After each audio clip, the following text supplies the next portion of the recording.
กไม่ควรพาแขกนี่คือมารยาทพื้นฐานบังเอิญเจอคนรู้จักในวงข้าวอย่าเข้าไปแจมส่วนใหญ่เขาแค่ทักทายตามมารยาทผู้หญิงที่หน้าตาดีมากมักจะเจ้าชู้ผู้หญิงที่เดินโยกเอวส่วนใหญ่มักมีเรื่องชู้สาวผู้หญิงที่ปากหวานมักพึ่งพาคนอื่นเก่ง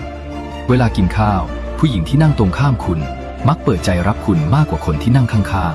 ๆไปเที่ยวกลับมาอย่ารีบเล่าให้คนอื่นฟังสิ่งที่คุณแชร์คือความสุขแต่สิ่งที่คนอื่นได้ยินคือการอวดตัวลูกของเพื่อนหรือญาติต่อให้ทำผิดแค่ไหน